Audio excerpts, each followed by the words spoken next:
bird sat on my window, and they told me I don't need to worry. Summer came like cinnamon, so sweet. Little girls double dutch on the concrete.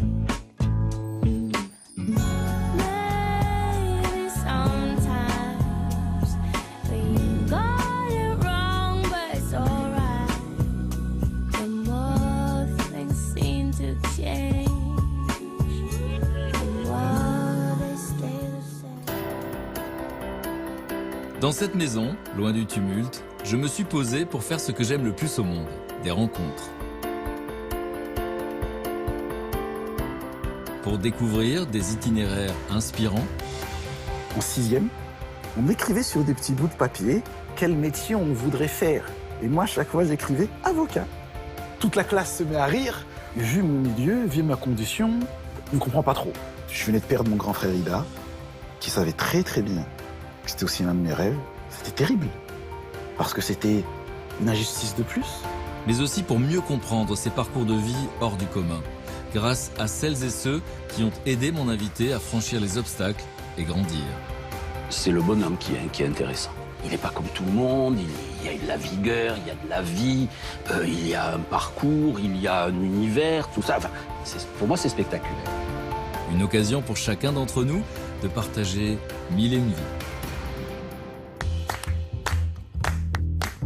Mais à cet instant précis, j'ignore encore tout des émotions que je vais vivre ce jour-là. Dans quelques instants, je rencontrerai Serge Monet, un temps star du rap. Il est aujourd'hui devenu avocat pénaliste. Aussi étrange que paraît ce parcours, il suit pourtant une seule logique, réparer les injustices. Et pour réaliser ce rêve, Serge s'est battu contre les a priori de ces deux mondes que tout paraît opposer.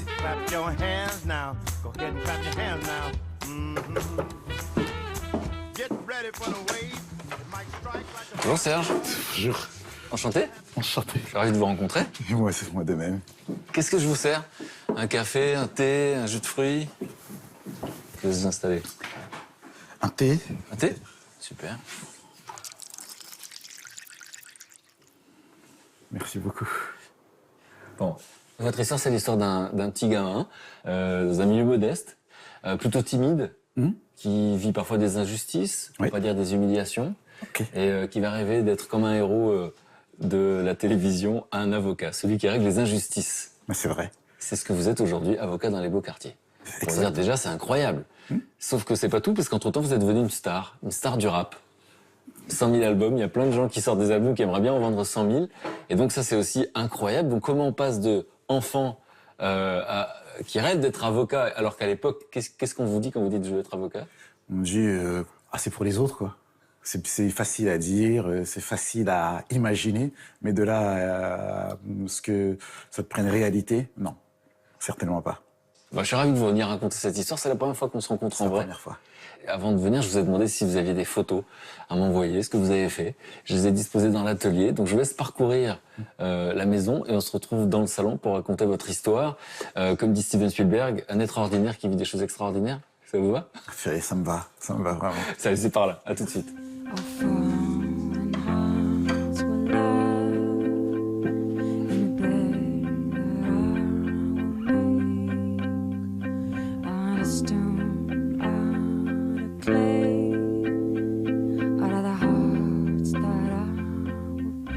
My strength will know no end, no heart it cannot mend, no skin cannot feel, no arms it cannot still. You're not me, I'm not you. Tell me, should I feel you? We'll walk along some more, and I'll make the show.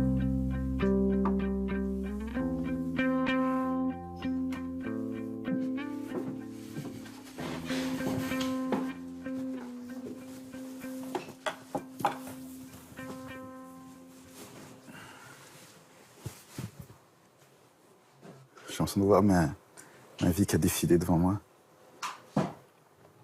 J'ai notamment revu l'image de mon grand frère, et ça, c'est juste avant l'image de la première fois où j'ai porté la robe. Ouais, c'est bizarre. La robe d'avocat. Mm. Ce petit garçon, c'est vous? Ouais, c'est moi. Et donc, si par magie, l'adulte que vous êtes aujourd'hui avait pu souffler quelque chose à l'oreille de cet enfant, vous qui connaissez la suite de l'histoire, qu'est-ce que vous lui auriez dit? Je lui dirais, ne lâche rien. T'es dans le vrai. Et t'as raison de croire que tu peux devenir celui que t'as envie d'être. Parce qu'à cet âge-là, il y avait plus de personnes autour de moi qui me disaient faut pas rêver. Hein. Et au bout du compte, il a eu raison. Serge naît en 1975 à Aféry, en Côte d'Ivoire. Mais très vite, la famille migre en France avec l'espoir de se construire une vie décente. C'est donc à Ivry-sur-Seine, près de Paris, que Serge et ses 3 frères et sœurs grandissent. Son père y trouve une place de manutentionnaire et sa mère de femme de ménage. Vous êtes le 3e dans la famille? C'est ça. Je pense que c'est une place privilégiée. Ça veut dire j'ai la chance d'avoir un grand frère qui va être mon modèle, qui va être la personne que j'admire le plus au monde, et un petit frère pour qui moi je serai aussi le modèle et qui va beaucoup admirer. Donc c'est assez intéressant, on est un peu couvé. D'ailleurs, l'avenir va démontrer que ces deux-là vont faire en sorte que j'ai toujours mon petit cocon protecteur autour de moi. Quand on arrive à Ivry-sur-Seine, eh bien mon père fait avec les moyens du bord. On n'a pas grand-chose, hein, et donc on habite dans cette résidence, mais c'est un F3, donc on est tous les 4 dans la même chambre. Pour vous donner un ordre d'idée, on était sur 2 lits superposés qui étaient tellement proches les uns des autres qu'on ne pouvait pas s'asseoir face à face. Sinon, les genoux se touchaient. Et donc, cette proximité, vous avez vu, j'ai pas dit promiscuité, j'ai dit proximité, a fait finalement a créé une vraie émulation dans la famille, et j'en garde des bons souvenirs. Bon, et pour qu'on comprenne le milieu social, votre papa est manutentionnaire, mon père est votre maman à ce moment-là. manutentionnaire, ma mère est femme de ménage, et on va dire que la situation va encore se modifier parce que mes parents vont divorcer très vite, hein, au moment où moi j'ai pas encore 7 ans. Donc on va finalement grandir seul avec notre papa, puisque ma maman n'avait pas les moyens de nous garder tous les 4, évidemment. Et puis mon père devant se démultiplier, donc on peut dire que c'était spartiate. Avec le regard d'aujourd'hui, on dirait quoi? Éducation sévère, pas beaucoup d'affection. C'est ça, je dirais que c'était sévère. Je dirais même que c'était dur. Et l'affection n'était pas sa priorité. Mon père, sa priorité, c'était d'être sûr qu'on ait les bases d'une éducation qui ferait de nous des hommes qui pouvaient s'en sortir par eux-mêmes. C'était très important. C'était quoi les valeurs et c'était quoi les mots qu'il utilisait? Alors, il fallait qu'on soit capable de tout faire par soi-même, c'est-à-dire travailler par nous-mêmes, faire notre lessive par nous-mêmes, savoir faire à manger, et qu'on lui amène des bonnes notes. C'était ses priorités. Pourquoi c'était important pour lui les bonnes notes? Parce que s'il était venu en France, et il a fait venir ses enfants en France, c'était pour leur donner une espérance, un autre destin. Et ça passait par les études. Et dans son esprit à lui, à l'époque, un destin mieux que le sien, ça voulait dire quoi? C'était tout d'abord passer à la classe supérieure. Moi, j'ai un souvenir assez particulier de l'affection que pouvait nous donner notre papa. C'est à la fin de chaque année, lorsque sur notre bulletin trimestriel du 3e trimestre, il était indiqué qu'on passe en classe supérieure, il nous faisait ça. Et ça, c'était un truc qui nous rendait le plus heureux au monde. Il nous serrait la main et il nous disait bravo. Toute l'année, on travaillait pour la poignée de main. Exactement. Parce qu'elle avait du sens, elle portait. C'était extraordinaire. Serge n'a qu'une idée en tête, rendre fier son père et son grand frère, Ida. À l'école, il se fait rapidement remarquer par l'intelligence de ses réparties et son éloquence stupéfiante. Encore indécis quant à son avenir, un homme va alors jouer un rôle essentiel. C'est le personnage principal d'une série télévisée. Il y a un homme qui n'est pas de votre famille, qui va avoir un rôle important dans votre destin. Comment s'appelle-t-il? Perry Mason. Ça, c'est le nom du personnage qui se joue à la télévision. Ouais, absolument. Et donc, ce personnage, lui, il a un métier particulier, puisque ça deviendra votre métier aujourd'hui. C'est ça. En fait, ce type est avocat. Je le comprends. Hein. Et le principe de cette série, c'est il y a un individu qui est accusé de faire quelque chose. Nous savons que c'est pas lui. Donc on sait qu'il est innocent. C'est ça. Donc l'enfant que vous êtes va s'identifier à l'innocent. Absolument. Et pourtant, toute l'intrigue du film se conduit à ce que cet homme va se faire accuser, il va se faire condamner. Et moi, je suis devant la télé, je suis pris par le truc parce que je me dis c'est pas possible, c'est pas possible, c'est pas possible. C'est injuste. C'est injuste. Et à l'époque, j'étais très marqué par l'injustice. J'avais pas trouvé un autre terme pour expliquer ce qui pouvait m'arriver par ailleurs. Je suis petit, je suis enfant, je trouve que les remarques des autres, parce qu'on peut me dire « Oh là là, j'ai pas envie de jouer avec toi », ou des choses. C'est-à-dire que moi, on m'a souvent stigmatisé parce qu'on trouvait que j'avais pas le vêtement de marque à la mode, ou des choses un peu plus marquantes, c'était de dire eh bien que j'avais pas l'odeur auquel on pouvait s'attendre. C'était un préjugé raciste? Je pense, ouais, très clairement. J'entendais que j'étais pas comme les autres. Et qu'à partir du moment où j'étais pas comme les autres, j'étais moins bien que les autres. Et moi, je passais mon temps à dire, mais c'est pas vrai. C'est pas vrai. Et quand je vivais ça à la télévision par le biais des personnages de cette série, à chaque fois, cet homme, Perry Mason, à la fin de l'épisode, d'une part, démontrait que la personne était innocente, et surtout, d'autre part, elle trouvait le vrai coupable. J'étais fasciné par la capacité de cet homme de réparer les injustices. Je me suis dit, je vais devenir lui, là. Donc vous dites, je vais devenir avocat? Je vais devenir avocat. Bon, mais à qui vous osez le dire? Ou est-ce que vous le gardez pour vous? Non, je le dis tout de suite, comme un enfant, en disant, je vais être comme lui, je vais être comme lui. On a dû me répondre, lui, c'est un avocat, devient avocat. Il dit, très bien. Et après, ensuite, je l'ai répété. Je m'en souviens très bien parce que lorsqu'on arrive en 6e, puis après en 5e, en 4e, au début de chaque année, on écrivait sur des petits bouts de papier, quand chaque élève donnait sur des bouts de papier son nom, son prénom, le métier de son papa, de sa maman, et quel métier on voudrait faire. Et moi, chaque fois, j'écrivais avocat. Et qu'est-ce que vous obtenez comme réaction en général des profs? Alors, au départ, c'était toujours, c'est très bien, parce que au moins, tu as une ambition, tu as une vision. Mais on va y revenir. Hein. Pour le moment, c'est peut-être un peu prématuré. C'est ce que vous imaginez ou c'est ce que vous entendez? C'est ce que j'entends. Le but, c'est pas de vous décourager, mais c'est presque de vous remettre sur une espèce de bonne voie. Pour pas que vous soyez déçus plus tard. C'est ça. Qu'est-ce qui vous fait penser ça? Il y a une manière un peu insidieuse de réagir. On rit parce que, évidemment que Serge Monet, celui qui fait un peu le trublion et qui parle beaucoup et qui gesticule, évidemment qu'il va pas avoir une autre ambition qu'être avocat, celui-là. Hein, dans la tête des gens, c'est à peu près ça, un avocat. Hein. Et en même temps, c'est un métier qui parle, assez valorisant. Et vu mon milieu, vu ma condition, on ne comprend pas trop. Donc au départ, quand on est petit, on le dit, et c'est une manière un peu bravache, l'année d'après, de continuer à le dire, même si on ne sait pas vraiment comment on va faire. Mais je n'ai jamais changé mon fusil d'épaule. J'ai toujours mis sur le papier avocat. Adolescent, Serge veut s'intégrer. Mais la pauvreté est une frontière difficile à surmonter, pour lui qui ne peut ni s'acheter de beaux vêtements, ni parler de ses vacances. Serge fait des efforts, mais cela reste difficile, alors pour pallier ces différences, il va devoir s'appuyer sur une autre force. Et adolescent, on a l'impression que c'est un adolescent qui a confiance en lui. Je pense à cette photo par exemple.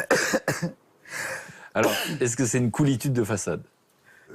Oui, c'est un peu une coolitude de façade. Parce que comment vous changez de caractère entre l'enfance et l'adolescence? Il y a un truc qui se passe en vous? Oui, ça veut dire que c'était devenu une nécessité de survie, de changer. Et donc d'arrêter de dire quelle injustice, mais plutôt de comprendre qu'il fallait m'adapter.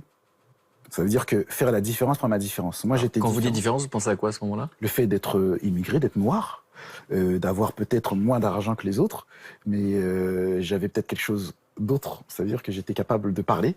J'étais devenu assez bon dans la répartie. J'avais de la tchatch, comme on disait à l'époque. Et je me cachais plus. Je me cachais plus parce que j'avais pas honte d'être celui que j'étais. J'avais l'arrogance de dire c'est vrai que je suis pas comme toi parce que je suis mieux que toi. Regarde, je parle mieux que toi, je cours plus vite que toi, je saute plus haut que toi, et d'ailleurs les filles m'aiment plus que toi. Et donc voilà. La confiance en soi arrive comme ça finalement, C'est ça. à l'adolescence.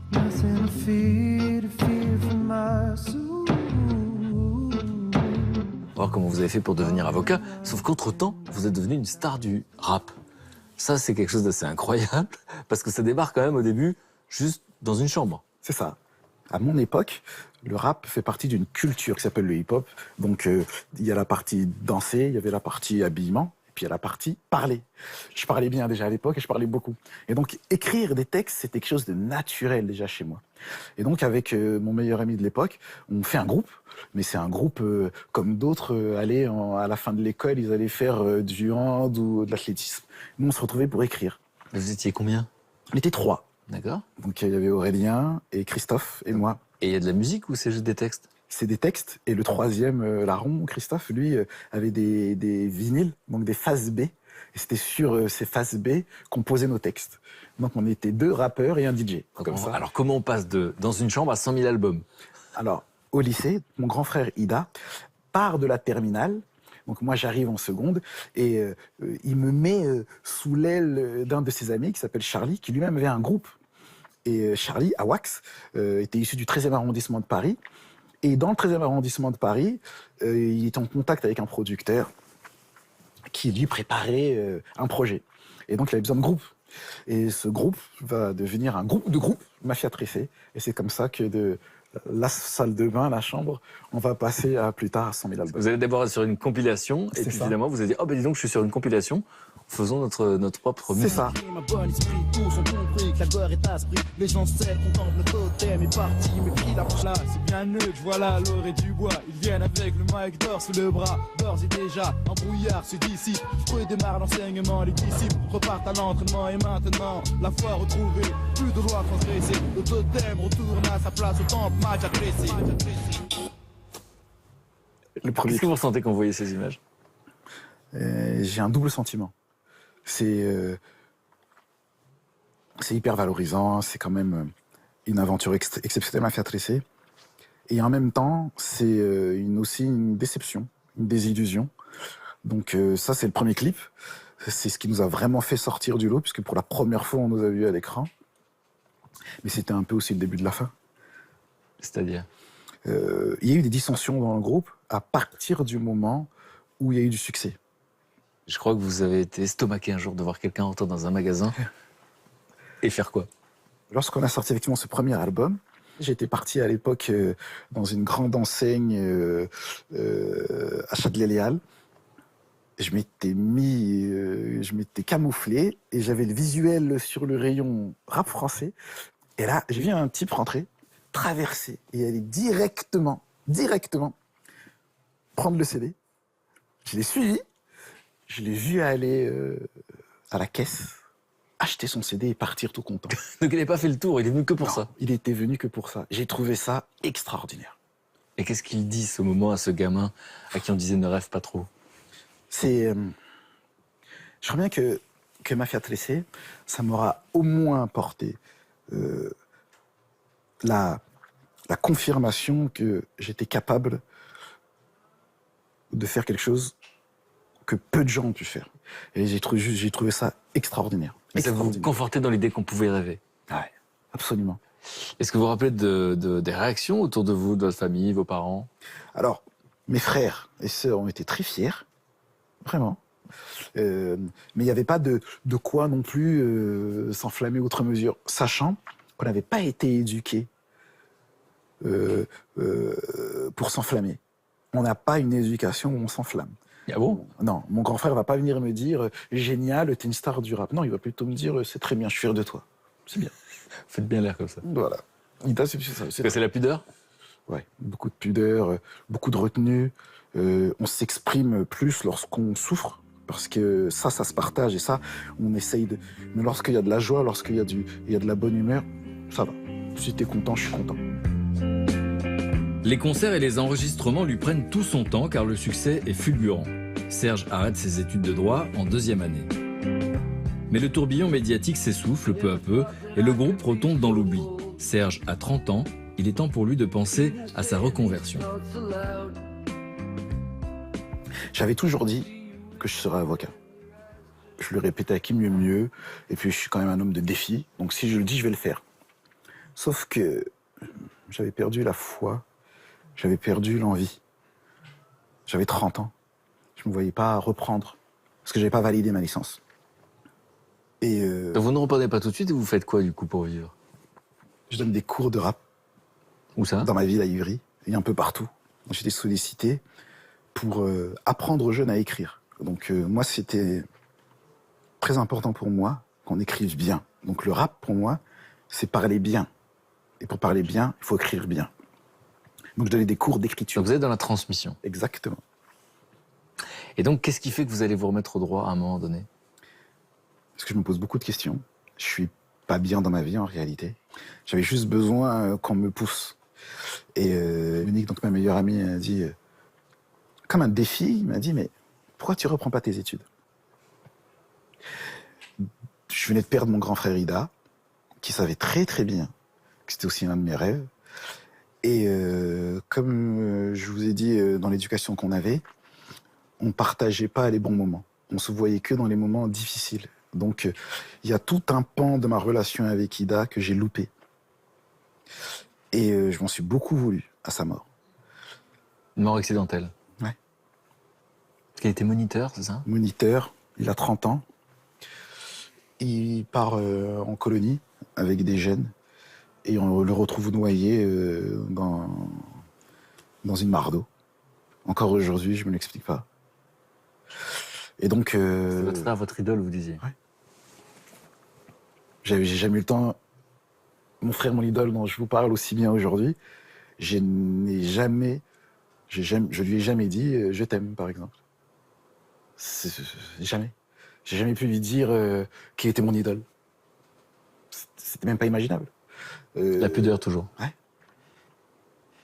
On s'est jamais regardé dans les yeux en se disant tout ce que je fais aujourd'hui, c'est pour te rendre fier. Jamais. Le rap, c'était par rapport à lui. Le basket, le foot, les filles, le Serge Monet qui brille, c'était pour...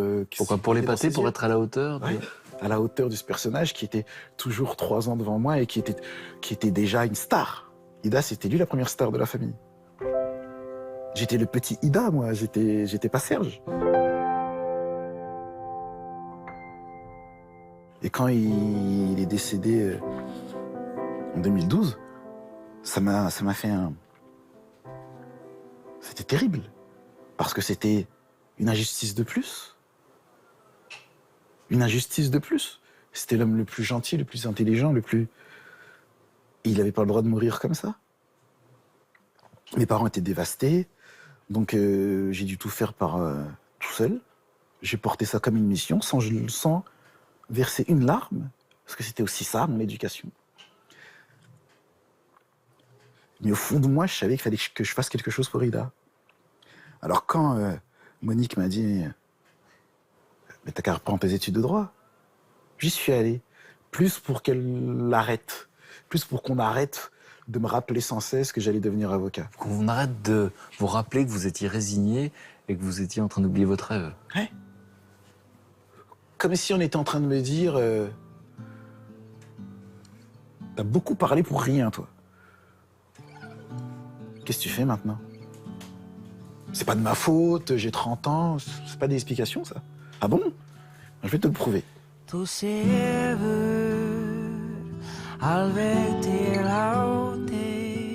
Et effectivement, quand j'y retourne, évidemment, je me laisse prendre au jeu. Mais il y a quand même eu un petit épisode qui a servi de déclic. Je reprends mes études, donc j'ai 30 ans, je suis seul dans mon coin. Les études de droit, c'est très infantilisant.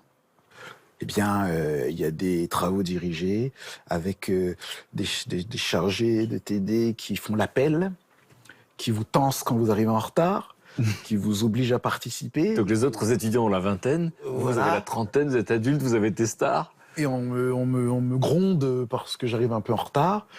Très compliqué pour moi.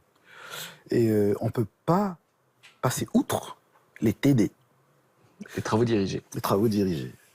Et il y a les cours magistraux, donc en amphithéâtre, où j'ai pas le temps d'aller. Donc il me manque des cours, Vous n'avez pas le temps, pourquoi? parce qu'il faut que je gagne ma vie. Parce qu'à cette époque-là, j'ai quand même 30 ans, et donc j'habite plus chez mes parents.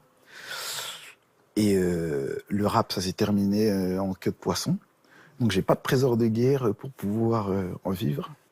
Et je passe en juin, donc l'épreuve de licence, et je la loupe. Au lieu d'avoir 10, j'ai 9,92. Et quand je vois mon relevé de notes, je me rends compte que j'ai 4 matières où j'ai 9,95, 80. Un seul des profs m'aurait donné un demi-point, m'aurait suffi pour avoir mon année. J'ai trouvé ça injuste.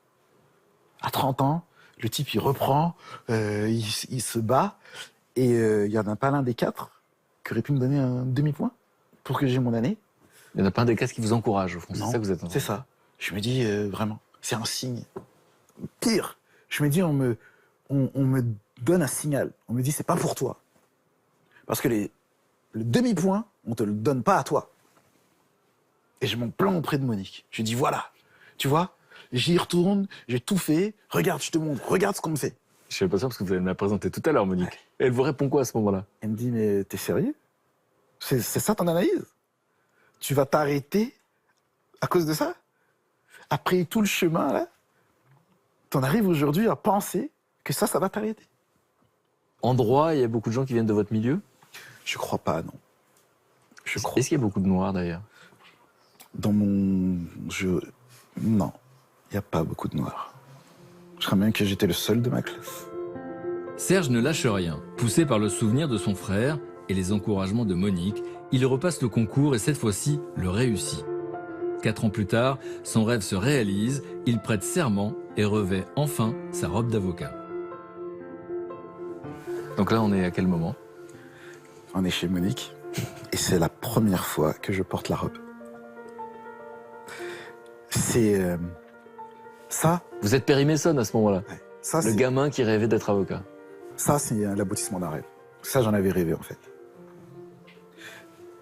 Quand j'ai commandé ma robe, j'avais, par principe, décidé de ne pas la porter, même pas l'essayer, avant le jour de ma prestation de serment. Donc ce jour-là, cette photo, je me montre comme ça devant Monique, c'est elle qui prend la photo, en lui disant, bah voilà.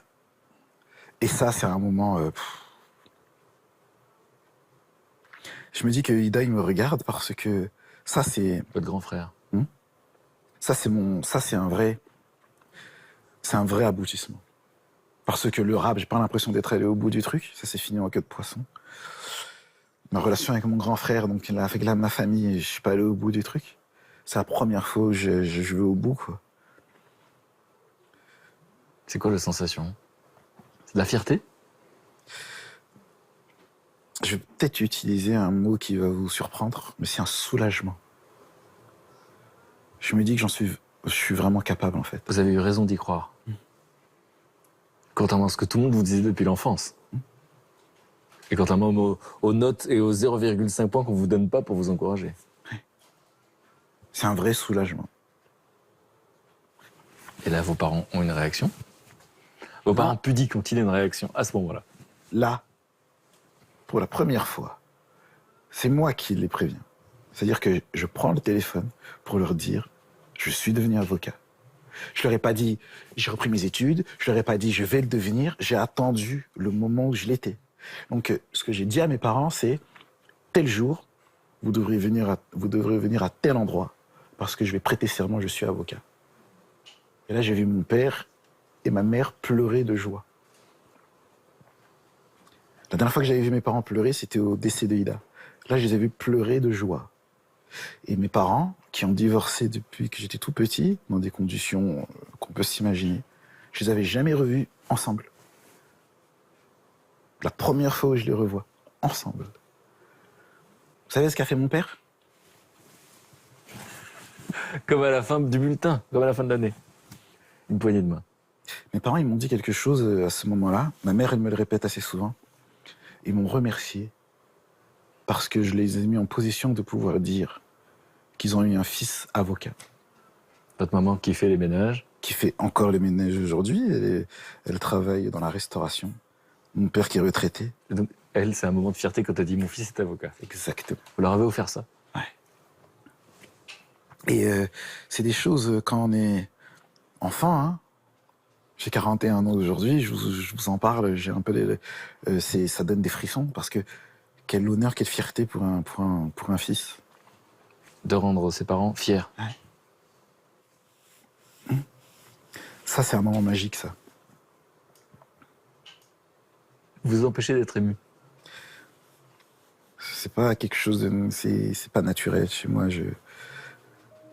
je peux vous assurer que ça a été quelque chose d'énorme. De rappeur à avocat, Serge reste au service de ceux qu'on n'écoute pas, de ceux qui ont besoin d'être défendus. Il ouvre alors un cabinet dans le prestigieux quartier des Champs-Élysées. J'y crois. J'ai la chance d'avoir Monique et son mari Peter qui m'aide, parce qu'il faut quand même avoir les moyens financiers. Et je me dis, si je crois en mes capacités, il faut tout de suite que je sois dans la capacité d'être à la hauteur de l'image de l'avocat que je vais donner. Donc oui, je fais le choix d'aller dans des quartiers plutôt beaux. On dit beau quartier. Donc je vais d'abord dans le premier arrondissement, puis dans le 14, et je suis aujourd'hui dans le 8e. À Paris. Et vous ne vous êtes pas arrêté là, parce qu'aujourd'hui, vous êtes secrétaire de la conférence.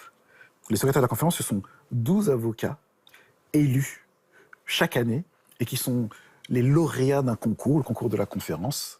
C'est un concours d'éloquence et qui permet de mettre en exergue des avocats réputés pour être très bons. Puisque grâce à ce titre, eh bien, tout individu qui aura besoin d'un avocat alors qu'il n'en a pas les moyens, eh bien, on va leur commettre les secrétaires de la conférence, c'est-à-dire dans les dossiers les plus importants. Et c'est là où c'est assez incroyable, parce qu'on pourrait se dire, mais quel est le rapport entre ce gamin timide, ce rappeur et cet avocat? Et finalement, lorsque vous avez passé le concours, dans ce concours d'éloquence, on va voir comment vous parlez, et finalement, votre passé de rappeur vous rattrape, vous faites du slam. J'espère même faire mieux que du slam. C'est-à-dire que... Vous faites une plaidoirie. Exactement. Avec quoi? Avec des rimes même. Avec des rimes. C'est très important pour moi, la belle rime, la rime riche. C'est la rime qui aura permis à ma Tressé de sortir du lot, et c'est ce que j'essaie de mettre en exergue lorsque, à ce moment-là, je suis secrétaire de la conférence dans mon rapport. Serge, fils d'immigré qui s'est construit tout seul au milieu des averses et de l'adversité. Les jeunes avancent trop vite, les vieux stressent, le vice traîne sous forme de schlass dans les poches de Lévi-Strauss. C'est la joue, on fume et on tousse. On sous-sol, partout, c'est sale, partout et tout saoule. Les coups de feu partent tout seuls. On voit l'expérience. J'avais mis un point d'honneur à, dans mon rapport, apporter un peu de cette culture rap. Parce que je pense que je suis légitime. Je pense que lorsque je le fais, ce n'est pas anecdotique et ce n'est pas caricatural. Donc vous êtes avocat, vous aurez pu choisir parmi toutes les spécialités, avocat d'affaires, avocat des droits du travail. Vous choisissez le pénal, c'est-à-dire vous défendez des gens qui sont accusés et qui risquent la prison. Absolument. Pourquoi? Pour moi, Perry Mason, c'est l'avocat. Je savais même pas qu'on pouvait faire autre chose que du pénal. J'ai fait du rap parce que je trouvais qu'il était important de dénoncer. C'est ça, de dénoncer et de dire tout haut ce que certains vivaient tout bas pour que ceux qui l'ignorent ne puissent pas dire qu'ils ne le savaient pas. Parler en tout cas des injustices. Absolument. Et lorsque je fais du droit et que je deviens avocat, c'est la même chose. Je dis tout haut ce que les gens ignorent sur ceux que je défends pour qu'ils ne puissent pas dire qu'ils ne le savaient pas quand ils vont les juger. Donc mon travail, c'est d'apporter la lumière sur une zone d'ombre, sur quelque chose que l'on ne voit pas. Et c'est ça la force du pénal. Et j'espère, je crois en tous les cas que le rap m'aura apporté cela, c'est que j'ai cette capacité à me faire entendre. On a le droit de ne pas me donner raison, mais on ne pourra pas dire qu'on m'a pas entendu. Moi, je vous ai vachement entendu aujourd'hui.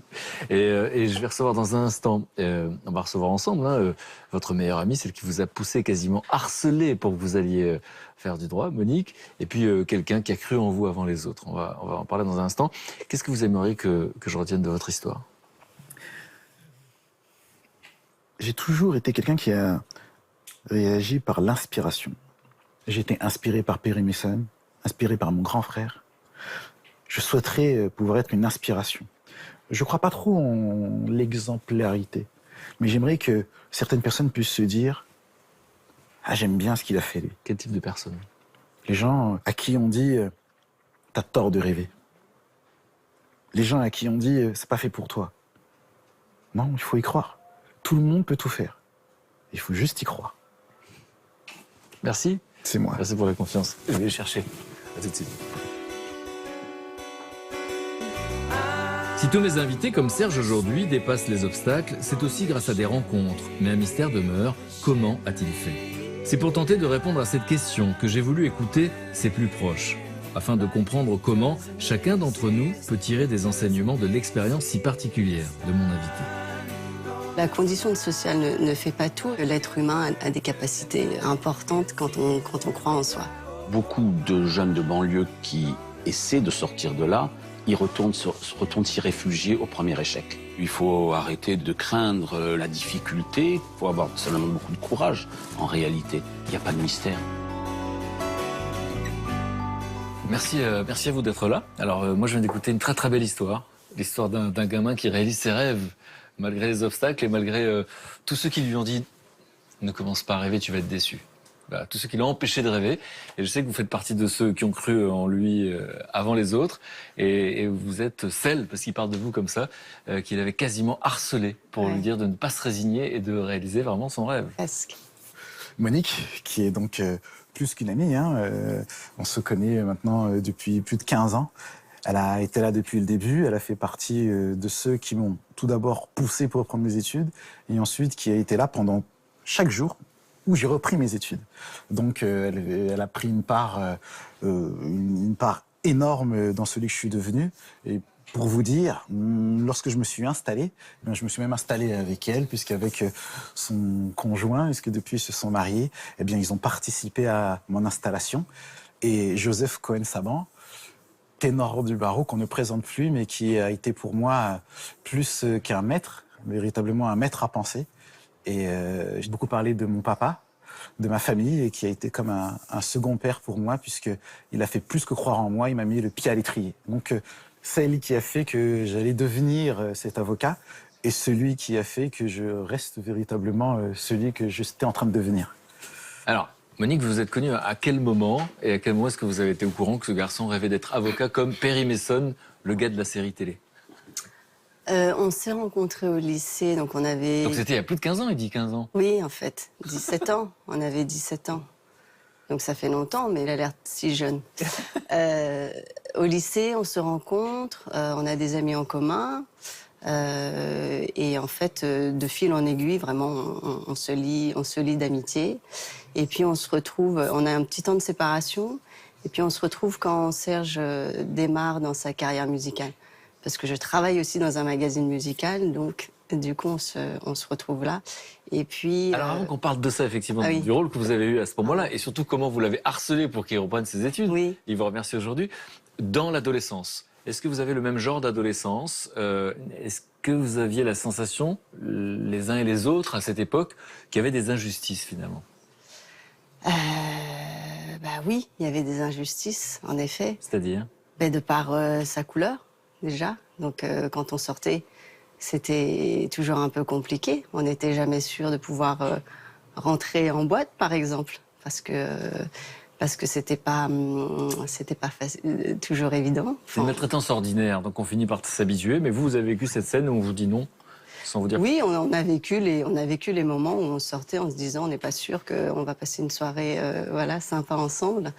Et puis, il me racontait aussi les contrôles comme ça, inopinés, des papiers, contrôle de papier, contrôle de police.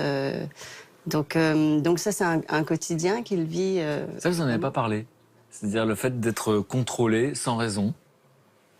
Vous l'avez déjà vécu? Parce que c'est des choses qui font partie d'un quotidien à un moment donné. Vous avez parlé d'une injustice, un peu une injustice ordinaire. C'est-à-dire qu'on s'en offusque plus. Ça devient naturel. Mais ça veut dire quoi? Ça veut dire que vous êtes arrêté, on vous demande vos papiers, on Exactement. vous fouille? Oui, absolument. On vous fouille. Moi, j'ai vécu qu'une seule fois dans ma vie, j'ai trouvé ça humiliant, parce qu'il y avait beaucoup de gens qui regardaient.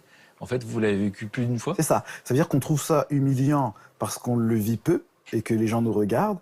À un moment donné, ça devient plus une humiliation, ça devient une colère parce que ça arrive tout le temps et toujours à soi. Et le fait d'être rejeté, parce que ne pas rentrer alors qu'on est jeune, qu'on a envie de s'amuser avec ses amis et qu'on vous dise restez dehors. Là Oui, aussi, c'est quelque chose qu'on a déjà entendu. Il y a eu même des sketchs parce qu'on a décidé d'en rire. Mais comment on vit ce rejet à ce moment-là? Là, en revanche, on le vit comme une humiliation, parce que je me souviens d'un épisode où effectivement on était plusieurs, et j'ai été le seul à ne pas avoir été admis. C'est-à-dire qu'à ce moment-là, il y avait deux options. Soit tout le groupe rentrait sauf moi, soit tout le groupe était solidaire avec moi et personne ne rentrait. Vous vous rendez compte de la responsabilité? Et donc ça, c'est quelque chose qui est... C'est le type d'injustice auquel on se croit préparé, mais lorsqu'on le vit, c'est extrêmement difficile. Et on vous dit pourquoi on vous laisse pas rentrer, vous? On ne vous dira jamais parce que vous êtes noir, mais on vous dira parce que c'est un club privé et que dans ce cadre-là, le choix fait que ce sera vous qu'on n'acceptera pas. Mais on a tous compris. D'accord. Donc ça s'appelle le rejet. Et on sait Absolument. que le rejet, c'est ce qui est de pire pour un être humain. Ouais. Ça a été prouvé scientifiquement depuis. Et donc vous vivez ça ensemble et vous savez que ce gamin rêve d'être avocat?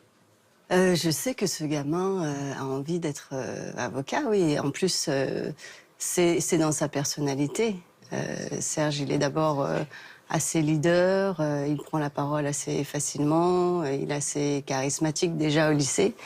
Puisque je vous le dis, moi, on n'était pas dans la même classe, mais je le connaissais déjà. On Voilà. le connaissait pourquoi? On le connaissait parce que on ne pouvait pas rater Serge dans le lycée. C'était pas possible. On le croisait, mais il se faisait remarquer. Par quoi? Par son énergie, par le fait qu'on l'entendait parler fort, parce que il avait beaucoup d'humour déjà à l'époque. Et il était déjà très... il séduisait déjà son monde. Donc du coup, c'était... on ne pouvait pas passer à côté de Serge. Mais on va voir tout à l'heure pourquoi, à un moment donné de sa vie, à la trentaine, vous lui dites qu'il faut qu'il reprenne ses études. Et pourquoi vous allez le harceler tous les jours. Mais est-ce que dans ce début d'histoire, il y a les germes de ça? Qu'est-ce qui va le rendre si attachant finalement, au point de vouloir qu'il aille vers son destin? Mais ça, c'est l'histoire. Parce qu'entre le moment où on se rencontre et le moment où il veut reprendre ses études, il y a quand même... 15 ans. Oui, quand même, qui s'écoule. Donc... moi, j'apprends à le connaître, à le découvrir, et puis je sens bien que c'est une vocation et c'est un besoin, et en plus, qu'il a les talents pour. Donc vous l'avez vu avocat avant les autres, avant qu'il le soit. Moi, en tout Vous cas... le voyez, vous le visualisez. à ce Oui, moment-là. plus qu'avocat, je le vois vraiment réussir. L'aventure du rap, vous y avez participé d'une manière ou d'une autre? Ouais, Vous avez été son attaché de presse? j'ai suivi un petit peu, oui, j'ai suivi. Oui. Donc il a eu la grosse tête à ce moment-là ou pas? Parce que ça, j'ai pas demandé. Moi, je ne l'ai pas senti. Après, c'est une aventure exceptionnelle pour des jeunes de cet âge et de cette condition sociale. Donc, du coup, on entre dans un milieu qui est complètement différent. Là, on vous laisse rentrer en boîte? Et oui, on est même invité en boîte. C'est quand même fort, ça aussi. D'imaginer que le gamin qu'on ne laisse pas rentrer, qu'on humilie devant les autres, cette fois, on l'invite. Ouais, ça, c'était un beau pied de nez. Donc vous avez vécu cette aventure. Et alors, quand l'aventure s'arrête, à ce moment-là, il donne des cours d'écriture. Et vous lui dites, il faut reprendre les études. Il a 30 ans, il n'a pas envie. Vous avez la sensation qu'il est résigné à ce moment-là? Il est un peu résigné, il y a un peu de doute et il y a la peur. Parce que la peur, le changement, voilà, ça fait toujours peur, On évidemment. a peur de quoi à ce moment-là? De l'échec? Ouais. C'était quoi vos peurs? J'avais peur de ne pas être à la hauteur du personnage que j'ai toujours montré aux autres. Et à Monique, la première, ça veut dire plutôt quelqu'un qui va au bout, qui est capable de réussir. Et là, je me suis dit qu'il y avait quand même de fortes chances que j'y arrive pas. Et je voulais pas affronter cet échec. Vous vouliez pas les décevoir? Ouais. Et donc, comment ça se passe? Parce que je crois que quand je dis en rigolant, c'était quasiment du harcèlement. C'est qu'en fait, elle vous appelle tous les jours pour vous raconter votre journée, pour être sûr que vous êtes allé en cours. C'est plus que ça. C'est-à-dire que Monique sait que c'est très difficile pour moi. Elle sait aussi qu'à cette époque-là de ma vie, je suis seul. C'est-à-dire, j'ai pas cet entourage familial ou affectif qui fait que... Donc, déjà, reprendre, c'est une première étape. Maintenant, persister, c'en est une autre. Donc, elle m'appelait pas pour être sûre. C'était aussi une manière de dire, t'es pas tout seul. Et j'ai en mémoire les moments où j'étais en TD, donc je coupe mon portable et je sais qu'à la fin de mes travaux dirigés, j'aurai un message de Monique. Donc j'avais toujours quelqu'un qui m'accompagne, qui est là, et j'ai passé toutes mes études, lorsque je les ai repris, avec quelqu'un qui était là, et c'était Monique. Aujourd'hui, ça paraît rien, mais c'est vrai qu'à l'époque, avoir quelqu'un qui vous appelle quand même chaque jour, pour être avec vous et avec qui on en parle 1, 2, 3 fois par jour, ça n'a pas de prix. Ça vous fait quoi d'entendre ça? Ben, ça me touche parce que je me rends compte de l'impact que ça a eu pour lui. Après moi, je l'ai fait très naturellement. Oui, c'était une période difficile. Et il fallait l'accompagner. Et il fallait pas qu'il lâche. Mais moi, j'étais tellement convaincue qu'il ne pouvait pas faire autrement et qu'il allait réussir, surtout. Alors, il y a un épisode très particulier, c'est qu'à la fin de la licence, à ce moment-là, il faut avoir... il y a 4 notes, si j'ai bien compris, et il faut avoir au moins une fois 10. Et à chaque fois, il vous manque un demi-point. C'est pire que ça. Il y a une dizaine de notes et il faut qu'on ait une moyenne de 10. Et j'ai 9,97 parce que j'ai 4 notes qui n'atteignent pas 10. J'appelle Monique et je lui dis c'est un scandale, j'y arriverai jamais, ils sont ligués contre moi, regarde, pourtant j'ai repris, tu sais très bien par quoi je suis passé, c'est un signe, c'est un signe. Et là elle me dit mais qu'est-ce que tu me racontes quoi? Bref, elle m'a fait du Monique, quoi. Elle a su trouver les mots. Elle m'a pas dit tu retournes espèce d'idiot, elle m'a juste dit si c'est ça ton explication, si vraiment c'est pour ça, c'est que t'as rien compris. Et effectivement... L'histoire, c'est d'essayer de normaliser la situation et de faire juste en sorte que c'est un étudiant lambda et qu'il faut qu'il travaille comme tout le monde et que son demi-point, il va l'avoir et il faut qu'il travaille. Donc ne pas se voir comme une victime. Non, exactement. Et c'est vrai que ce jour-là précisément, ça a été surprenant pour moi de me faire un peu remonter les bretelles alors que j'aurais presque peut-être attendu qu'elle me dise ah oui c'est vrai, là c'est pas cool ce qu'ils t'ont fait. Alors que non. Pas du tout. Et Monique, elle a toujours été comme ça. Elle a toujours été assez juste avec moi. Et c'est pour ça que finalement, on a toujours eu cette relation, car il n'y a pas eu de mensonge. Les choses n'ont jamais été dites juste pour le plaisir que tu l'entendes. Donc si on devait tirer des enseignements finalement de votre histoire et de cet accompagnement, qu'est-ce qu'on doit retenir finalement? Parce que quand on fait les choses, c'est bien de les faire aussi pour quelqu'un. Il y a quelqu'un qui vous attend, quelqu'un qui vous pose des questions. En fait, lorsqu'on est soi-même et qu'on est authentique, eh bien très souvent... on peut croiser la route de personnes qui vous ressemblent. Moi, lorsque je croise Monique en seconde, à l'époque, on n'a pas vocation à rester amis jusqu'au bout des temps. C'est parce que tous les deux, on a su se montrer tel qu'on est, qu'on a eu cette relation-là. Moi, je m'enorgueillis, je suis très fier de pouvoir la présenter comme ma meilleure amie aujourd'hui. Donc ça, c'est aussi l'une de mes chances, c'est que j'ai su avoir autour de moi des personnes fantastiques parce que je crois que je suis resté naturel et authentique.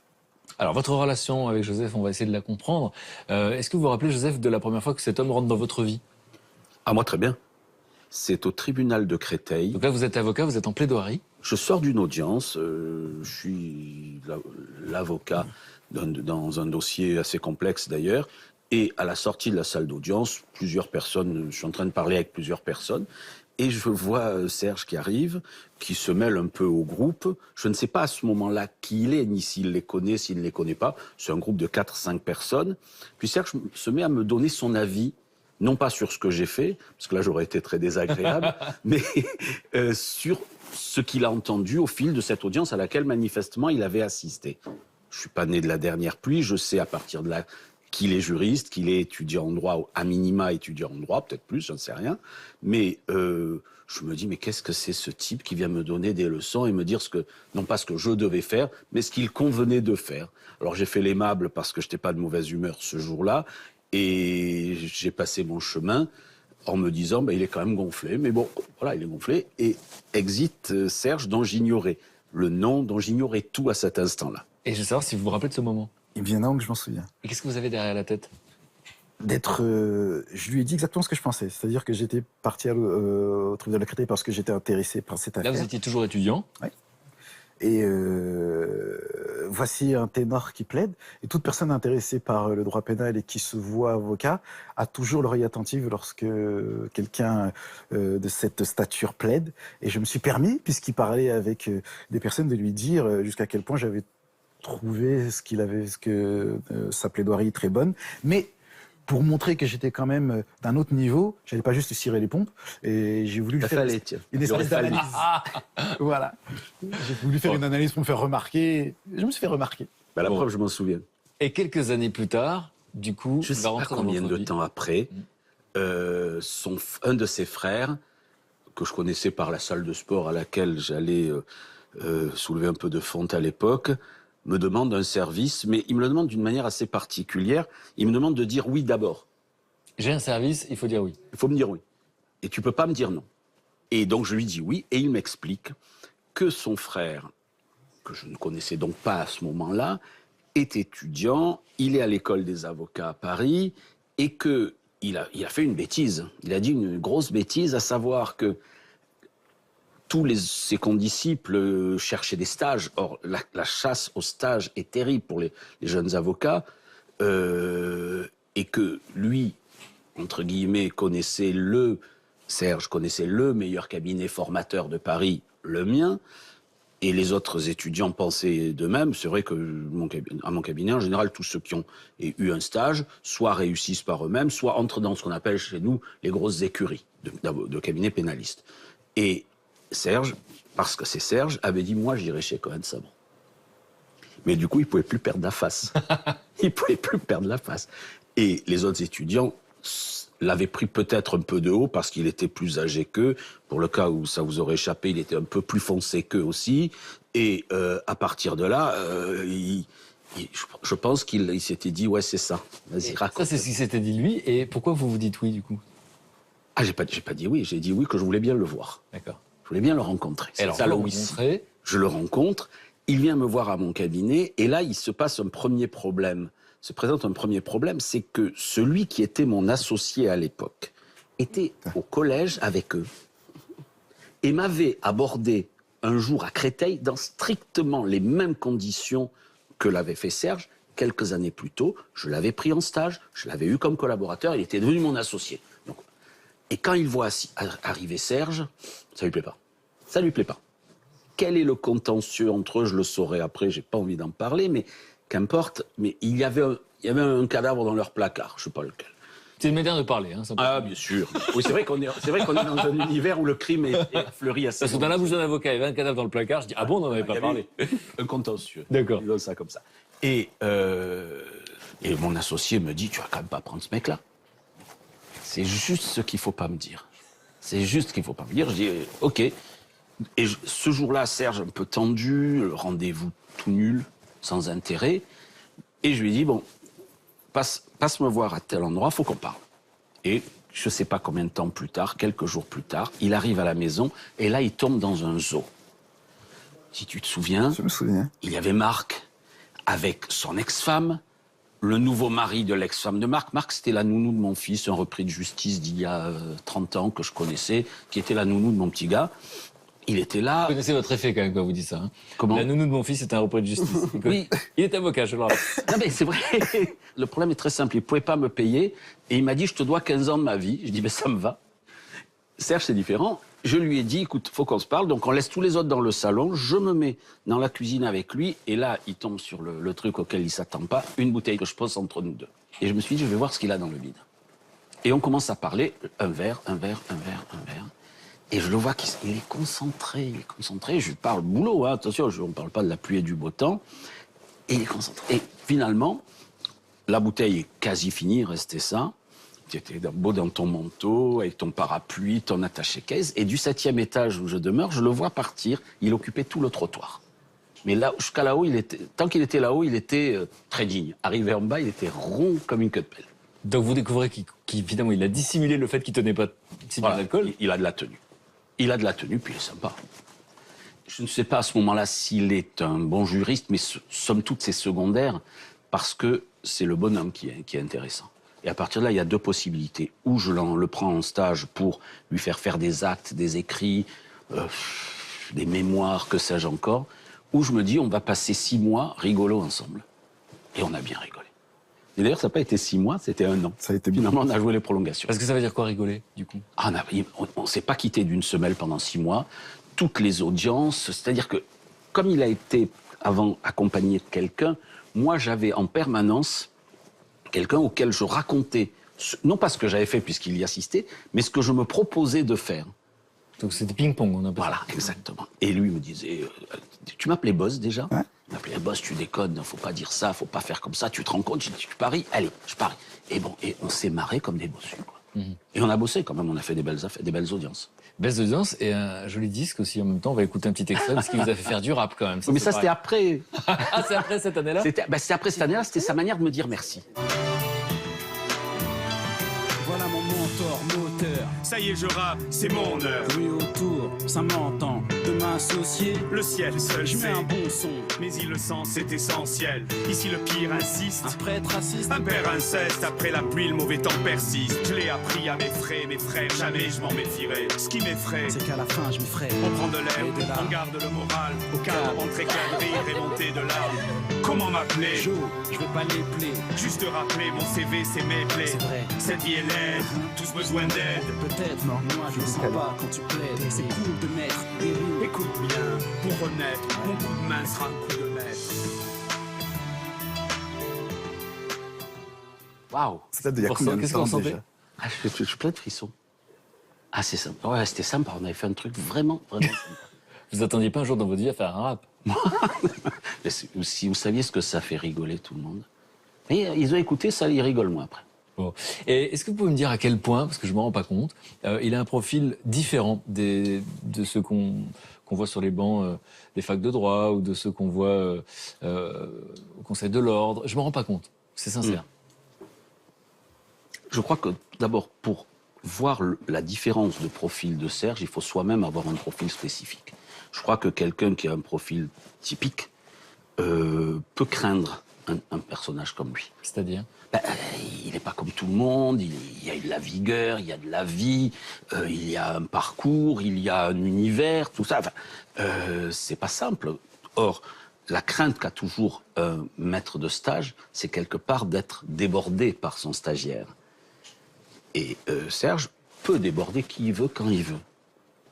Pour moi, c'est plus dur parce que je suis plus large et je suis plus vieux. Mais je me suis dit que ce bonhomme qui m'avait parlé quand même un peu de son parcours, de son truc, le rap, très sincèrement, je m'en fichais. En revanche, le fait qu'il en soit sorti pour passer avocat, ça, je me suis dit, ça a de la gueule quand même.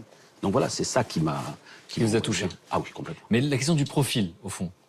Là, le profil, c'est Parce que- le type parce que- qui s'est changé, qui s'est passé d'un univers à un autre. C'est-à-dire, plus clairement encore et de manière plus complète, je sais d'où il vient. On est plus souvent délinquant quand on sort de là où il vient qu'avec un code pénal. Enfin oui, avec un code pénal, mais pas dans le bon côté. Donc on devient plus facilement délinquant. Il ne l'est pas devenu. On devient plus facilement rien du tout. Il est devenu quelque chose. On rapouille. Il est devenu un grand du rap. Et il vient me dire, est-ce que monsieur le soi-disant ténor, est-ce que vous pouvez me faire le marchepied pour que je devienne un grand avocat?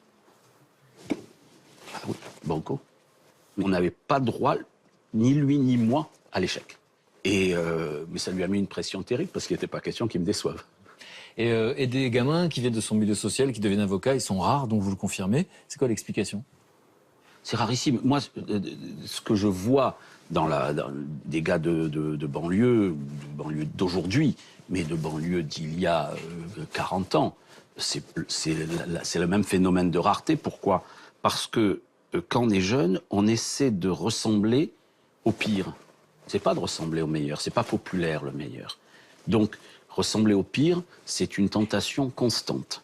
2, ensuite, il faut s'extirper. Parce que physiquement, s'extirper. Or, lui, il s'extirpe pas, il continue à habiter là-bas. Pour moi, c'est spectaculaire. C'est-à-dire qu'il a la force vis-à-vis des autres de dire « je suis au milieu de vous, je suis avec vous, je vous ressens par certains côtés, mais je suis moi, pardon d'être vulgaire, mais je vous emmerde, je fais ce que je fais. » Voilà. Et ça c'est une vraie force. Donc c'est en ce sens que je savais que ça ferait quelque chose, que du côté de Serge, ça ferait quelque chose qui marche. Mais beaucoup de jeunes de banlieue qui essaient de sortir de là, ils retournent s'y réfugier au premier échec. Et Serge, c'est pas le genre à se réfugier au premier échec. En tout cas, le Serge que moi, j'ai connu. Non, je confirme. Donc 2 personnages importants de votre existence. Ouais. C'est intéressant parce que quand je vois la manière dont Monique parle de moi et la manière dont Joe parle de moi, on voit l'évolution. Donc au départ, j'ai besoin d'un accompagnement pour me porter vers le haut. Et ensuite, je suis un peu plus conscience de celui que je suis. J'ai besoin du marchepied pour arriver à un objectif que je visualise. Et c'est en ça que eux deux, ils sont éloquents de mon parcours. Qu'est-ce que son histoire nous dit pour vous? Qu'on peut être tout noir et réussir, qu'il faut arrêter effectivement de craindre la stigmatisation, de craindre la difficulté de se cultiver, d'apprendre les choses. Il faut le faire, ça demande beaucoup de courage en réalité. Ça nous dit qu'il n'y a pas de mystère. Il n'y a pas de mystère. Si on n'est pas courageux, si on n'est pas dur au mal, et Serge le mal, il sait ce que c'est avoir mal. Il l'a vécu. Donc on est dur au mal, on se relève chaque fois qu'on tombe, et on recommence, et on retombe, on se relève encore. Et la conférence a été ce parcours du combattant aussi auquel j'ai assisté. Et ensuite, je pense qu'il y a deux choses qu'il faut ajouter que son parcours enseigne. C'est ne jamais hésiter à regarder dans son rétroviseur pour savoir d'où on vient. Il ne faut jamais oublier d'où on vient. Et ça, je crois que Serge s'en souvient. Et puis savoir aussi avoir le respect des gens, non pas qui ont pu t'aider dans leur parcours, mais je parle des parents. Et moi, je me souviens de comment Serge m'a été reconnaissant d'avoir reçu son père et d'avoir été aux côtés de son père. Ça veut dire qu'il sait d'où il vient. Donc à partir de là, c'est ça que ça nous enseigne. C'est pas très mystérieux en réalité. Et vous, Monique, qu'est-ce que l'histoire de Serge nous raconte pour vous? C'est juste l'histoire d'un petit garçon qui a son rêve et qui, par la force de travail, va réussir à croire en son rêve et puis qui s'est pas fait déstabiliser par les événements de la vie et que la condition ne fait pas tout et que la condition sociale ne fait pas tout et que il me prouve que l'être humain a des capacités importantes quand on croit en soi. Et Serge croit aussi beaucoup en lui. Donc ça, c'est très important aussi. Merci. Et alors, une question que je ne vous ai pas posée, c'est comment vos collègues du rap ont réagi quand ils ont su que vous deveniez avocat? Ils ont été les premiers heureux et les premiers à me féliciter. Fier. Et il y en a un qui a un message pour vous. Aurélien, celui avec qui vous avez démarré dans la salle de bain. On regarde. Ça fait 25 ans qu'on grandit côte à côte. Je t'ai connu, j'avais 14 ans. On a été ensemble en seconde au lycée Romain Roland. Séché les cours pour jouer au baby-foot, mais tu te voyais déjà avocat. On n'est pas étonné par le talent, mais c'est vrai que la volonté est impressionnante et ouais, on est fiers de toi pour tout ce que tu as accompli malgré tous les ouragans qui sont venus sur ta route. On va pas tous les nommer, mais on connaît l'envers du décor et voilà. On est très fiers, merci pour tout. C'est pas pour rien que t'es mon meilleur pote, le parrain de ma fille. On t'embrasse fort et longue route.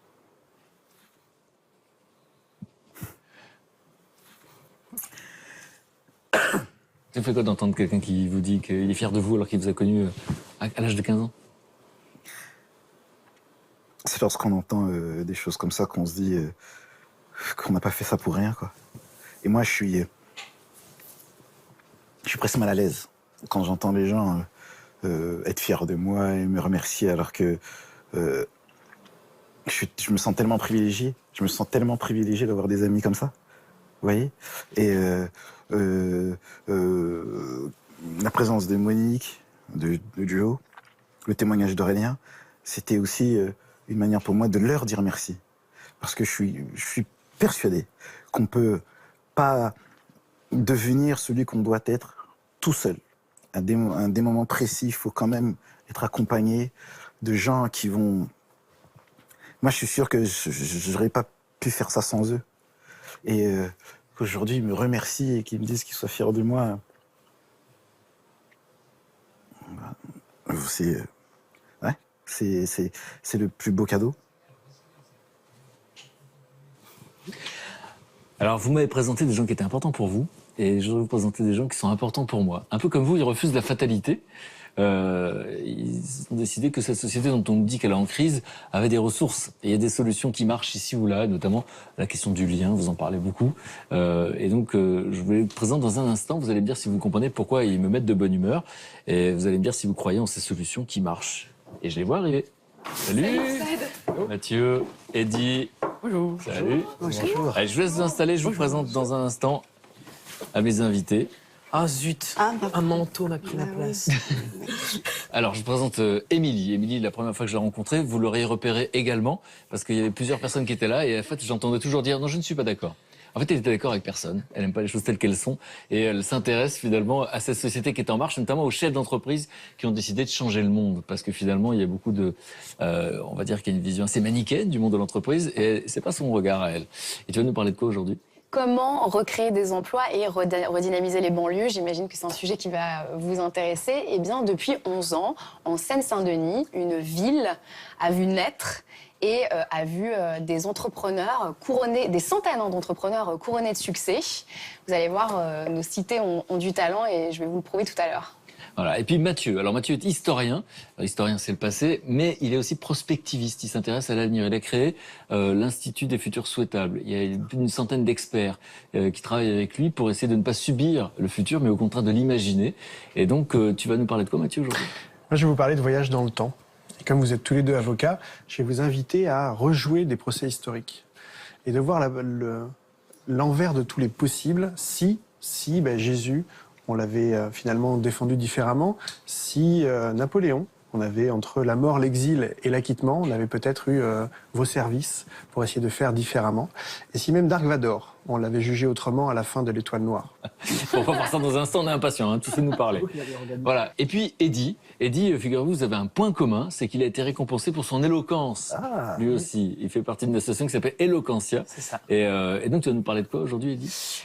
Je vous parlais de musique. Il se trouve qu'il y a un projet qui a été mis en place qui s'appelle Demos et qui permet à des enfants de jouer d'un instrument de musique.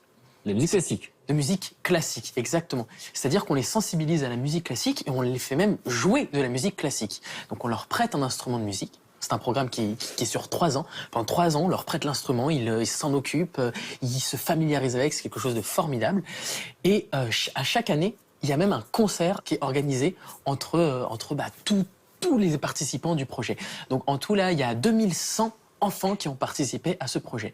Et nous, on allait les voir à Antony, en Haute-Seine, dans le 92, pour voir un petit peu comment se déroulaient ces ateliers, comment se déroulait ce projet.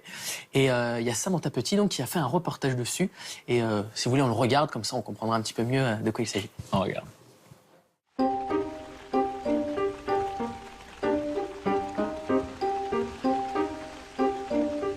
L'accès à la culture, l'accès à la musique n'est pas du tout évidente pour certaines familles. Allez-y. Tu me fais rire, mais Le projet Demos, c'est un dispositif d'éducation musicale et orchestrale à vocation sociale. C'est d'offrir une pratique musicale à des enfants qui n'iraient pas vers l'école de musique, vers le conservatoire, pour des raisons sociales, des raisons économiques, des raisons éducatives, des raisons culturelles, tout simplement.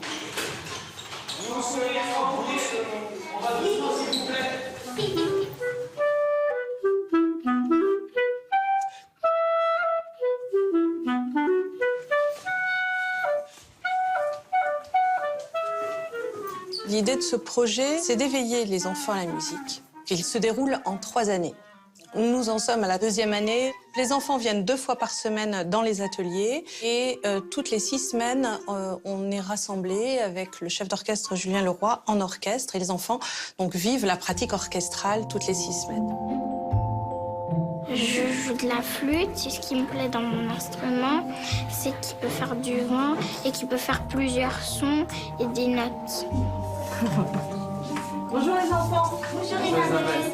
Elle est un tout petit peu trop haute parce qu'en fait, quand tu la vois derrière, c'est qu'elle est un petit peu trop haute. Donc, on la baisse. Dans chaque atelier, on travaille en trinôme, 2 musiciens et un référent social. Les filles, vous avez bientôt fini, tu veux que je t'aide ? Voilà, parfait. La place de l'éducateur est très importante parce qu'il connaît bien les enfants. Il nous donne des informations et c'est très précieux parce que ça nous permet de gagner beaucoup de temps puis de mieux travailler ensemble. Do dièse. 3, 4, flûte, clarinette, flûte, clarinette. Ils l'ont vécu comme un grand choc au départ la première année. La musique classique, l'orchestre, aller au concert, se taire, écouter et puis s'en prendre plein les oreilles, c'était quelque chose qui n'était pas dans leurs habitudes de vie. Donc les flûtes, vous savez faire un mi? Oui, c'est un si. Même ceux qui n'étaient pas au stage? Oui, c'est ça le si. Ce qui est difficile de la musique, c'est que on doit rien oublier. Parce que si on oublie quelque chose, ça peut tout gâcher. Chut, chut, chut. 3, 4. Ok. Je suis impressionné de à quel point on va vers des choses qui pourraient me sembler complexes et qui en fait ça émane d'eux de manière assez naturelle. Et quand on leur dit bah vas-y, propose un rythme pour que les autres le reprennent, on est déjà dans des choses où on pourrait être très bien en 3e année dans des écoles de musique et ça leur vient de manière spontanée parce que je pense qu'on a tous ça en nous et c'est bien de le solliciter.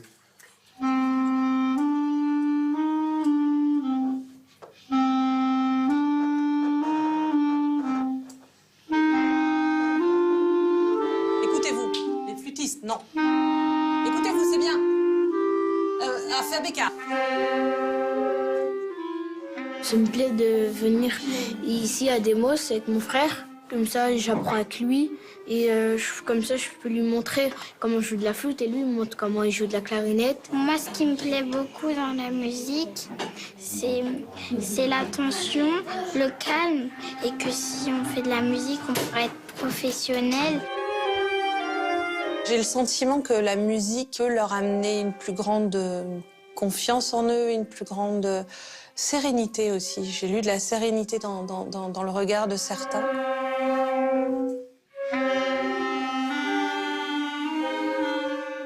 Ma plus belle récompense serait que dans quelques années, j'ai un coup de téléphone d'un Isaac, d'un Romain, d'un Yacoub, Ferdaous qui me disent ben voilà, je suis au conservatoire et j'ai envie d'en faire mon métier, par exemple. Ça peut être ça, mais ça peut être juste un merci pour quand j'étais petite.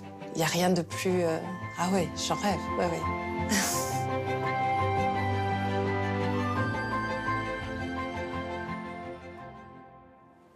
Réaction, Monique? Ben, c'est fascinant, en fait. Ce qui est intéressant, c'est qu'ils aient utilisé, qu'ils aient choisi des flûtes traversières. Parce que c'est des instruments qui ne sont pas très courants en réalité et qu'on sait que ce sont des enfants qui n'auraient jamais rencontré ce genre d'instrument plutôt qu'une guitare ou un truc ou le piano qui est plutôt classique. Donc du coup le message est encore plus fort. Serge? Moi ce qui m'a marqué tout de suite c'est qu'il n'y avait que des noirs et des... Vous voyez et c'est bizarre tu vas dire. Non, et c'est ça qui est important. C'est que sans ce type d'initiative, ces jeunes-là n'auraient jamais imaginé qu'il était possible d'en faire son métier, par exemple. Vous voyez, ça rejoint beaucoup de choses qu'on a pu se dire aujourd'hui. C'est quelque chose qui m'a beaucoup manqué, l'information pour pouvoir profiter. Moi, je vais vous donner un exemple. À l'époque, on ne partait pas en vacances parce qu'on ne savait pas qu'il y avait le quotient familial qui faisait qu'on pouvait partir en colonie. Si on ne sait pas...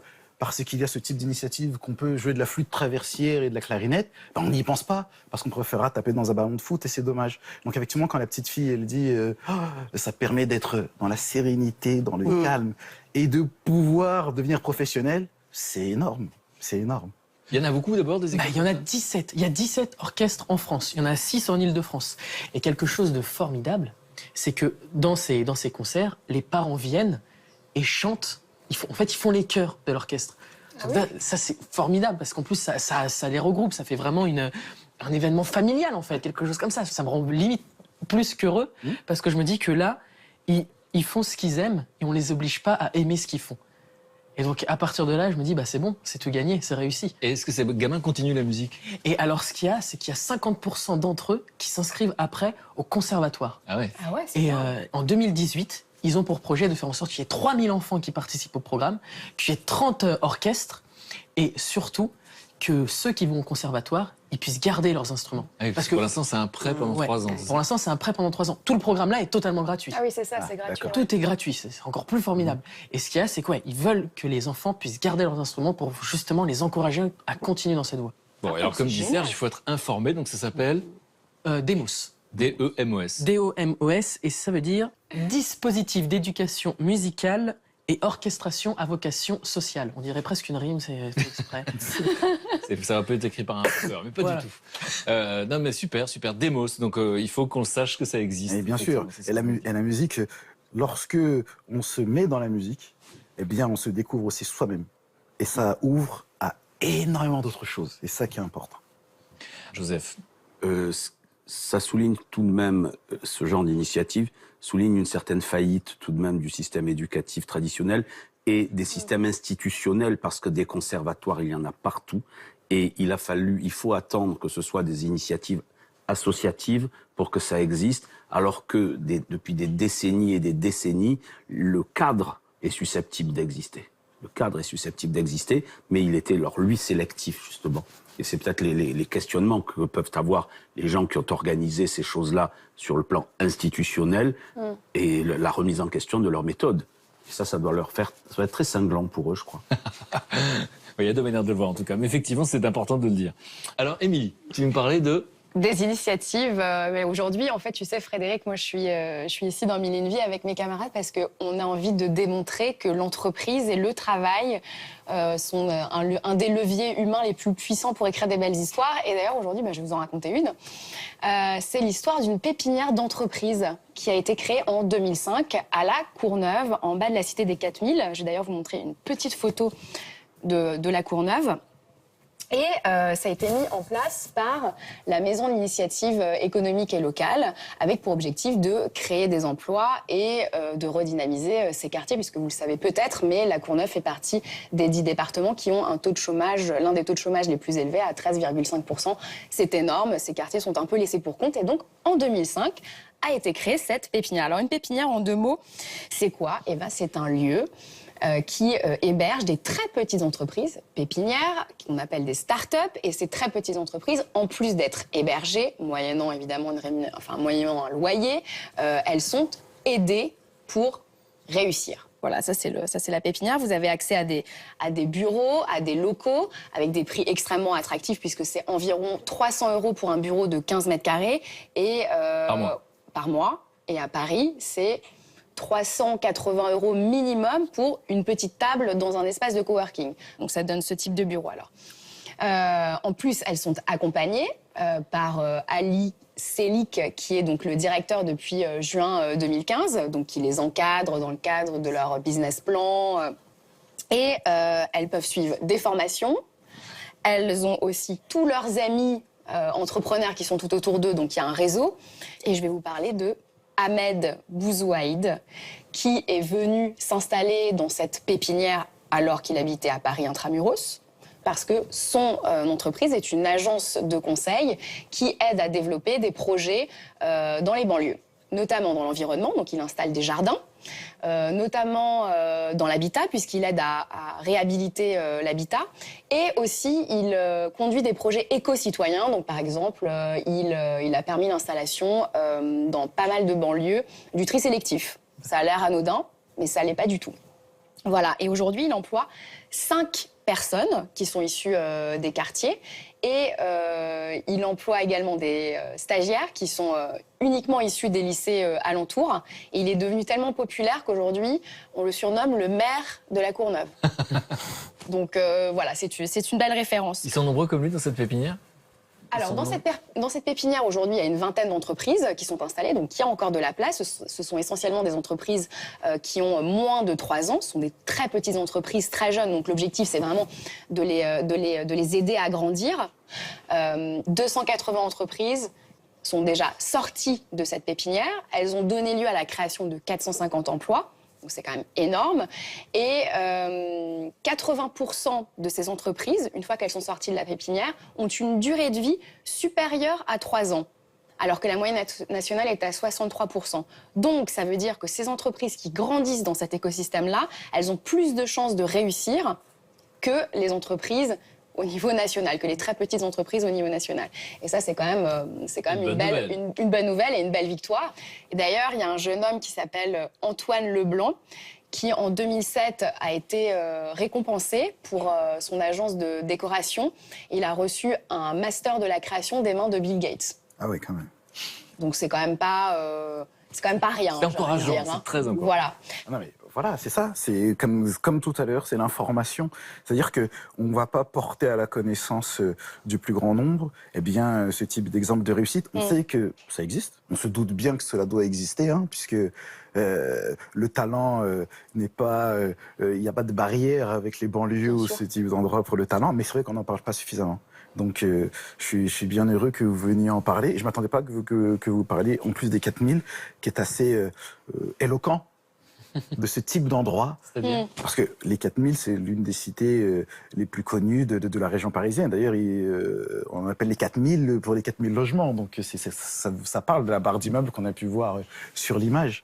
Et puis surtout, j'ajoute quand même une dernière chose, c'est que ça fait 11 ans que cette pépinière, elle existe. Elle n'a jamais été dégradée, ni même taguée. Donc ça veut dire qu'il y a un vrai respect de cet espace et que, en plus, il est sollicité puisqu'il y a énormément d'entreprises qui passent par là. Et des gens qui viennent exprès. Exactement, de Paris intramuros. Joseph ? Ce qui, moi, bon, bravo, très bien. Ce qui, moi, me soucie un peu, c'est que la plupart des gens de la Courneuve ne rêvent que d'une chose, c'est quitter la Courneuve. Ouais. Ils ne rêvent que de ça, partir de la Courneuve. Et je me demande s'il n'y a pas une espèce de transfert du périphérique d'un côté, de l'autre côté du périphérique, où certains ont l'audace d'aller vers la Courneuve, mais ceux de la Courneuve n'ont pas le courage d'y rester parce qu'ils rêvent depuis tout petit de se barrer de la Courneuve. C'est bien ça qui pose selon moi, le problème majeur à l'heure actuelle sur toutes les banlieues qui entourent les grandes villes, et Paris en premier bien entendu, mais d'autres grandes villes également. Et c'est systématiquement pareil. Alors l'historien est là pour remettre les choses dans son contexte. Et donc, Mathieu, si j'ai bien compris, tu as profité du fait qu'on ait 2 avocats avec nous pour nous parler des procès et des grands procès de l'histoire. Qui nous disent quoi d'abord ? Je vais vous parler de voyage dans le temps. Et je trouve que cette petite publicité traduit assez bien l'esprit de ce dont on va parler. Vous êtes intéressé par le voyage dans le temps ? Oui. Rendez-vous vendredi dernier à 19h pile.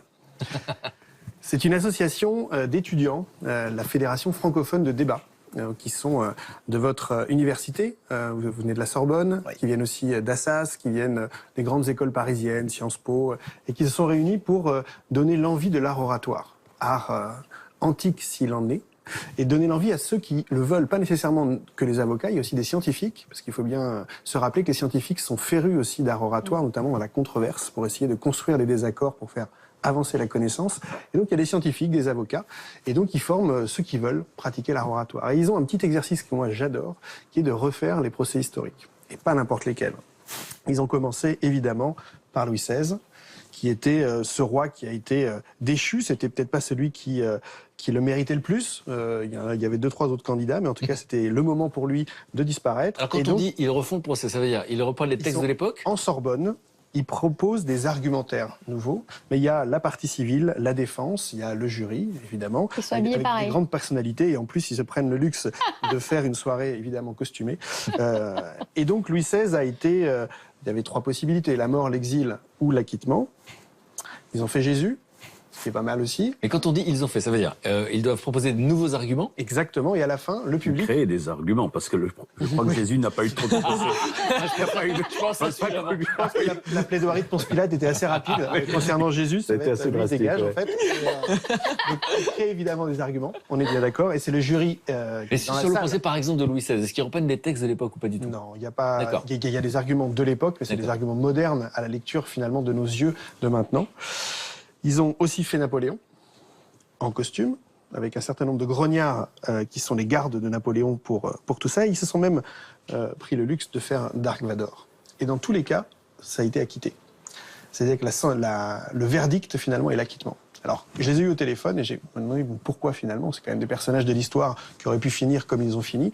Eh bien parce qu'il y a un vrai amour de ces personnages de la part de ceux qui sont dans le public. Et donc quasi à l'entrée, ils sont acquis à Dark Vador en rentrant et donc à la sortie. Et ceux qui les défendent sont vraiment des fans inconditionnels et donc ils ont une fougue qui entraîne tout le monde dans l'aventure. Ça, c'est de l'Uchronie. C'est de ça dont je vais vous parler. L'Uchronie. L'Uchronie, j'avais jamais entendu ce mot. C'est l'Uchronie est au temps ce que l'utopie est au lieu, un temps qui n'est pas ou qui n'est pas encore. C'est un temps qui aurait pu être dans le passé et qui pourrait être dans le futur. Et on peut voyager dans le passé comme dans le futur. Mais pas dans le présent. ça éclaire toujours le présent. Tout ça est un immense prétexte pour donner des clés de lecture à ceux qui sont les contemporains de cette réflexion, évidemment. Et c'est un style littéraire que la science-fiction aime bien. Qu'est-ce qui se serait passé si les Allemands et les Japonais avaient gagné la Seconde Guerre mondiale? Ça, c'est Philippe Cadic dans Le Maître du Haut-Château qui nous parle de l'invasion des États-Unis par l'Allemagne et le Japon s'occupant de l'Est du monde. Qu'est-ce qui se serait passé si l'invincible Armada avait défait les Anglais à Gravelines et si Élisabeth Ier avait été exilée? Qu'est-ce qui se serait passé si John Fitzgerald Kennedy avait été, non pas assassiné, mais réélu? Et peut-être que les Américains auraient été sur Mars bien avant Elon Musk. Qui sait?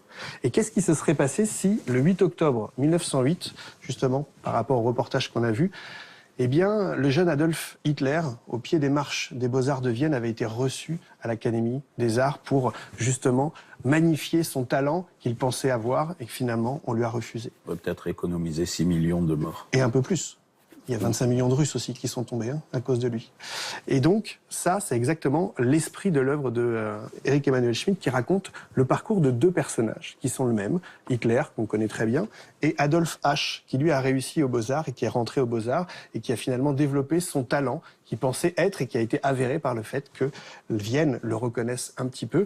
Et il traverse les mêmes moments de la vie, en fait. Le premier amour, la mort et la Première Guerre mondiale. Et on voit comment un seul paramètre a changé dans sa vie. Et c'est tout le reste de la vie qui change.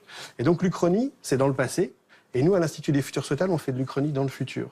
Dans les conférences spectacles qu'on fait, on est en 2040 et on raconte ce qui s'est passé entre maintenant et 2040. Et finalement, on met à l'échelle autant nos peurs que nos désirs, finalement, puisque tout ça est un immense prétexte à éclairer le présent. Moi, mon meilleur souvenir de 2030, c'est quand l'Éducation nationale a rendu obligatoire les cours de futur à côté des cours d'histoire, pour essayer de, justement, ouvrir le champ des possibles aux enfants, et ça a tout changé. Et vous, c'est quoi votre meilleur souvenir de 2030 ? Eh bien, ce sera quand ce petit garçon viendra me voir en me disant « C'est grâce à vous que je suis devenu celui-là. » Joseph, votre meilleur souvenir de 2030 ? Pour ma dernière plaidoirie, je plaiderai avec mes 3 enfants. Une belle affaire d'assises où on fera acquitter un coupable. Monique, votre meilleur souvenir de 2030 ? Je sais pas, c'était quand la petite fille de Serge qui viendrait me voir, voilà, jeune adolescente, et qui me dirait, marraine peut-être, si j'ai la chance d'être la marraine. Et ben merci, voilà, pour tout ce que tu as fait pour. Donc rappelle qu'elle n'existe pas encore. Non, elle n'existe pas. Ça, c'est la prospective. Ok, Émilie. Alors moi, mon meilleur souvenir en 2030, c'était quand Paris a été rendu totalement piéton, ce qui nous a permis de respirer de l'air beaucoup moins pollué. Eddy, ton meilleur souvenir de 2030 ? Alors, mon meilleur souvenir de 2030, finalement, c'est quand on s'est rendu compte que la nourriture devait être pour tous et que tous y avaient accès, qu'elle ne coûtait plus un sou et que tout le monde pouvait manger à sa faim. Et on se rappelle, je me rappelle maintenant ce que c'était avant, quand on mangeait pas à notre faim et qu'on mangeait plus parfois, sans s'en rendre compte. Et toi, Fred, c'est quoi mon meilleur souvenir de 2030, donc je t'ai pas prévenu, hein. Mais spontanément, c'est quand on nous annonçait qu'enfin c'était possible, la téléportation existait, je n'arrivais plus jamais en retard. Voilà, ça, c'était mon meilleur souvenir de 2030. Bon, merci camarades, merci beaucoup. Merci à vous tous pour ces bonnes nouvelles et merci d'avoir réussi à parler si bien de Serge. Merci Monique. Moi, je suis content de vous rencontrer, enfin, parce qu'il m'a beaucoup parlé de vous. Et je suis sûr que sa fille viendra vous remercier dans quelques années. Et merci Serge. Merci d'être inspirant comme ça. Merci à vous. Et merci beaucoup. À très bientôt. À bientôt. Et comme dit le poète, ne pas partager est une perte de temps. Alors merci à vous tous de nous en avoir fait gagner. Merci à vous. Merci. Si vous aimez les belles rencontres, demain vous serez ému par la force de Rachel Jouvet. Alors qu'elle pensait avoir rencontré l'homme de sa vie, cette relation amoureuse va conduire Rachel et sa famille dans un monde empreint de violence qui leur prendra tout. Aujourd'hui, malgré la douleur, Rachel a choisi de transformer toute cette obscurité en lumière pour guider les autres. Je tombe immédiatement amoureuse, un coup de foudre, comme on peut appeler ça. Mes parents l'adorent, ma famille l'adore, les voisins l'adorent, c'est la perle rare. Quand j'ai appris que j'étais enceinte, je croyais qu'il allait me sauter dans les bras et en fait c'est là où j'ai pris ma première claque. On est passé vite à 2 claques, puis un coup de poing, puis plusieurs. Je me dis, ah mince, peut-être prise au piège là. Bon, moi j'allais mourir quoi. J'avais envie de donner du sens à toute cette histoire. Il y a trop de femmes encore qui meurent chaque année.